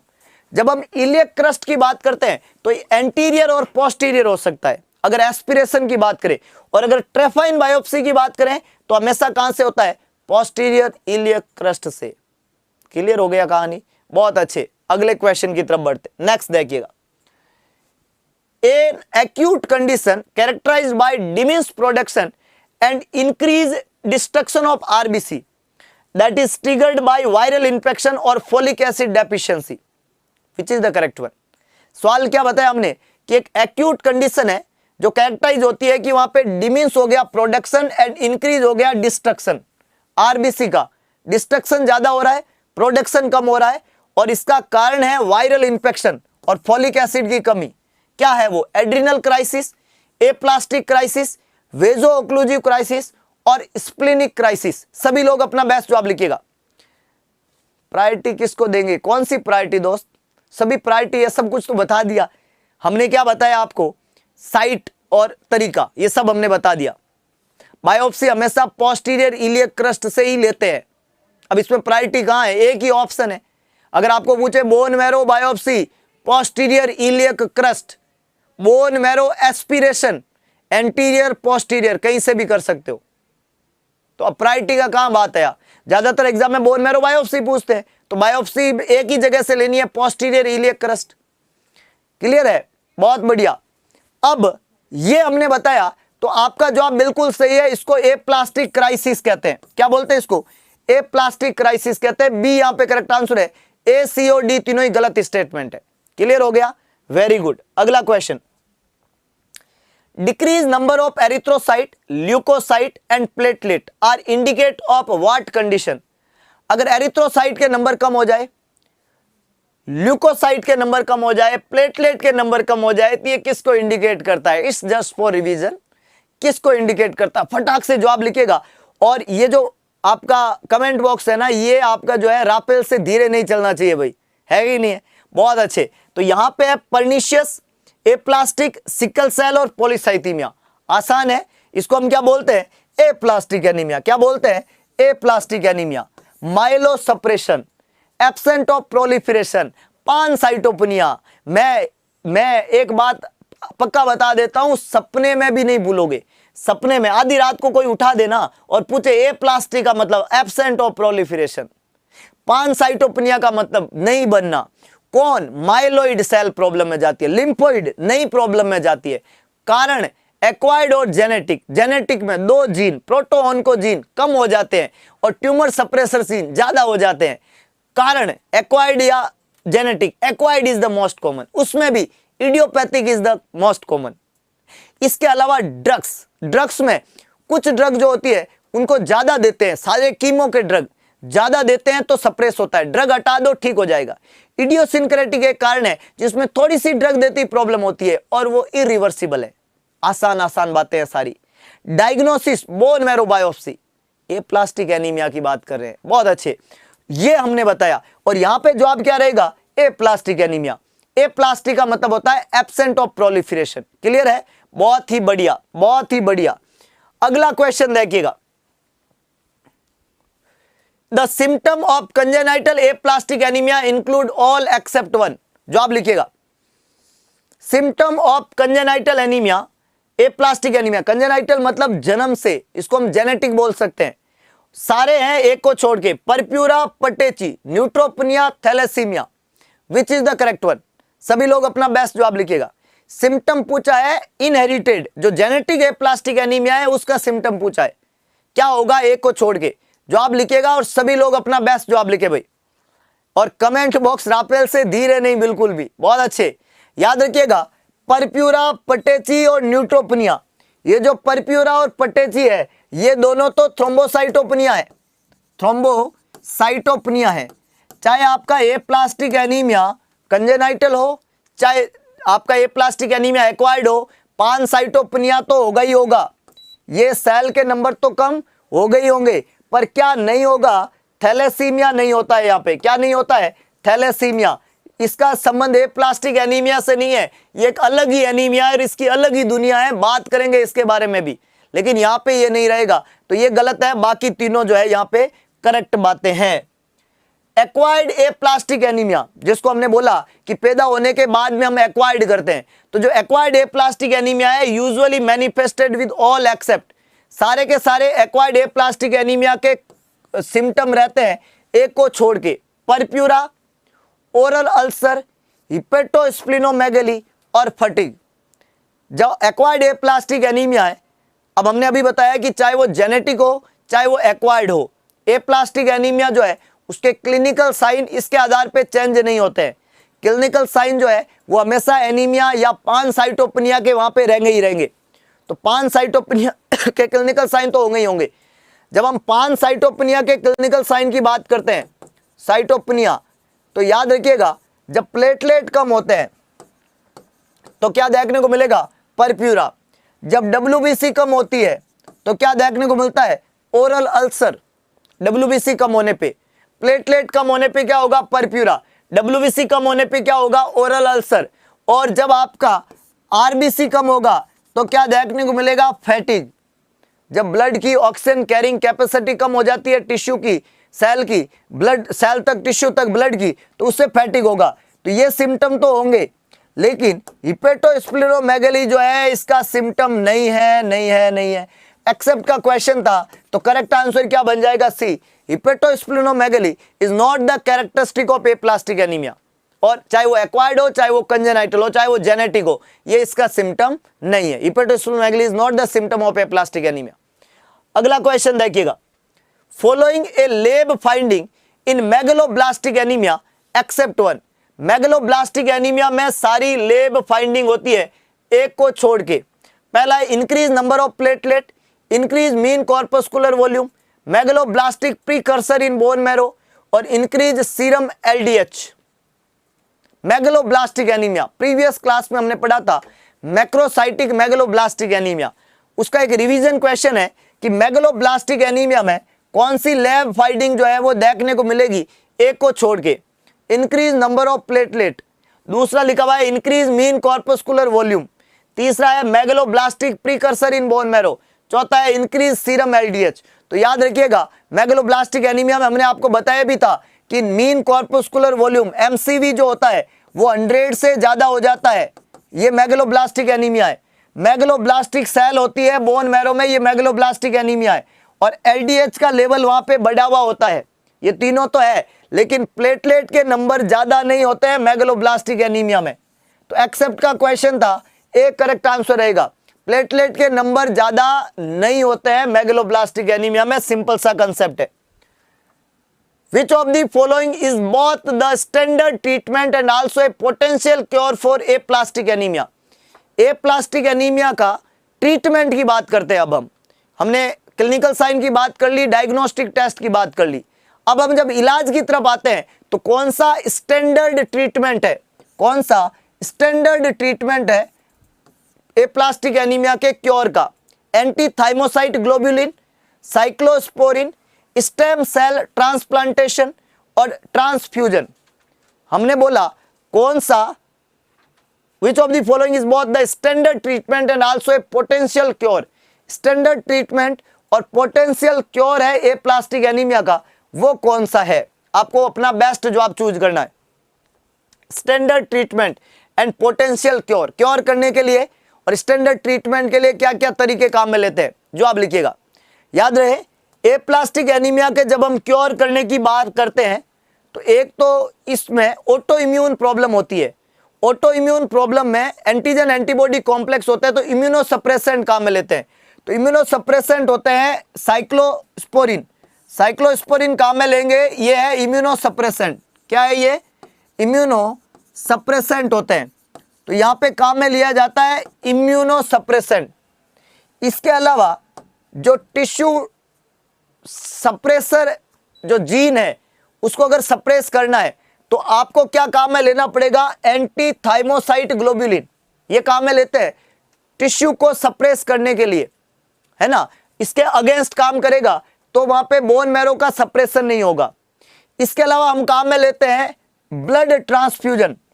आरबीसी कम है तो आरबीसी चढ़ाते हैं, प्लेटलेट कम है तो प्लेटलेट चढ़ाते हैं, डब्ल्यूबीसी कम है तो वो भी चढ़ाते हैं। तो सेल का ट्रांसफ्यूजन करते हैं। और अल्टीमेट इलाज क्या होता है? स्टेम सेल ट्रांसप्लांटेशन, नई स्टेम सेल लगा दो। कहने का मतलब है कि जब हम बोन मैरो का प्रॉब्लम होता है, एप्लास्टिक एनीमिया होता है, तो standard treatment and potential cure जो है ये सभी तरीके की चीजें काम में लेते हैं। स्टैंडर्ड तो ये है कि बोन मैरो ट्रांसप्लांटेशन कर दो, स्टेम सेल ट्रांसप्लांट कर दो, और बाकी जो है वो सारे ये है। याद रखिएगा दोस्त, यहां पे पूछा है बहुत स्टैंडर्ड एंड पोटेंशियल, सिर्फ स्टैंडर्ड नहीं पूछा है, बहुत स्टैंडर्ड एंड पोटेंशियल क्योर, ठीक भी करने के तरीके और स्टैंडर्ड ट्रीटमेंट, ये सब पूछा है। तो आपको ये सारे ही काम में लेने हैं, है ना। यहां दो वर्ड है, देखो कंफ्यूज ना होइए। यहां पूछा है बहुत standard treatment and potential cure. तो स्टैंडर्ड ट्रीटमेंट तो है कि ये ट्रांसप्लांट, ये सबसे डेफिनेटिव इलाज है, और ये जब तक नहीं होता है तब तक ये सब काम में लिए जाते हैं। एंटीथाइमोसाइट ग्लोबुलिन, साइक्लोस्पोरिन और ट्रांसफ्यूजन। इम्यूनोसप्रेसेंट भी काम में लेते हैं। तो all are the correct one. Select the treatment option for aplastic anaemia. Aplastic anaemia के ट्रीटमेंट ऑप्शन आपको सेलेक्ट करने हैं, एक को छोड़ के। एक्सेप्ट का क्वेश्चन है और एक्सेप्ट को हमने बड़े बड़े अक्षरों में लिख दिया है ताकि आप बाद में नहीं बोलो कि एक्सेप्ट दिखा नहीं, इसलिए पहले देख लो फिर ही जवाब देना। बिना देखे जवाब ही मत दो। हाथ में पानी लेके सौगंध खाओ कि एक्सेप्ट नहीं दिखेगा तब तक जवाब नहीं दूंगा। क्लियर है? तो पहला ऑप्शन लिखा हुआ है IVATG एंटी थाइमोसाइट ग्लोबुलिन। दूसरा लिखा हुआ है बोन मैरो ट्रांसप्लांटेशन। तीसरा लिखा हुआ है स्प्लीनेक्टमी। चौथा है immunosuppression. Which is the correct one? अभी हमने बताया कि यहाँ पे इम्यूनोसप्रेशन काम में लेते हैं साइक्लोस्पोरिन। साइक्लोस्पोरिन ये क्या है? इम्यूनोसप्रेसेंट है जो यहाँ काम में लिए जाते हैं। बोन मैरो ट्रांसप्लांटेशन BMT ये अल्टीमेट इलाज है। और एंटी थाइमोसाइट ग्लोबुलिन काम में लेते हैं, ये जो है बोन मैरो को सप्रेस होने से बचाता है। तो ये तीनों के तीनों जो ट्रीटमेंट है ये तो अच्छे ट्रीटमेंट है, स्टैंडर्ड ट्रीटमेंट है, लेकिन स्प्लीनेक्टमी जो होती है वो कभी भी इसमें नहीं करते हैं, क्योंकि इसमें स्प्लीन का कोई रोल ही नहीं है, इसमें लीवर का कोई रोल ही नहीं है। इस एनीमिया का स्प्लीन और लीवर से कोई वास्ता ही नहीं है, इनका दूर दूर का कोई रिलेशन ही नहीं है। क्लियर होगी कहानी? तो क्या होता है एप्लास्टिक एनीमिया? एप्लास्टिक एनीमिया के क्या कारण होते हैं, क्या क्लिनिकल साइन है, क्या लाइन ऑफ ट्रीटमेंट है, डिटेल के साथ में हमने पढ़ा। होप सो आप लोगों ने एप्लास्टिक एनीमिया को क्लैरिफाई किया। अगर आपको ये क्लास अच्छा लगा तो वीडियो के एंड में कमेंट बॉक्स में अपना महत्वपूर्ण सुझाव जरूर डालें। और एक बात याद रखें कि रख हौसला वो मंजर भी आएगा, प्यासे के पास में चलकर समंदर भी आएगा, होके ना मायूस यूं बैठे मंजिल के मुसाफिर, मंजिल भी मिलेगी और मिलने का मजा भी आएगा। बस इंतजार करना और हारना मत, हार को हरा देना, ये संकल्प लेना। और संकल्प एक होना चाहिए कि जब तक तोड़ेंगे नहीं तब तक छोड़ेंगे नहीं। तो आज का ये सेशन देते हैं यहीं पे विराम। मिलेंगे दोबारा एक नए सेशन के साथ में, करेंगे कुछ और चीजों के साथ में, नए नए धमाल लेके आएंगे, कुछ और जबरदस्त टाइप के क्वेश्चन और करेंगे उनके साथ में डील और करेंगे ज्ञान की बढ़ोतरी। तब तक के लिए जय हिंद, जय भारत, जय महाकाल।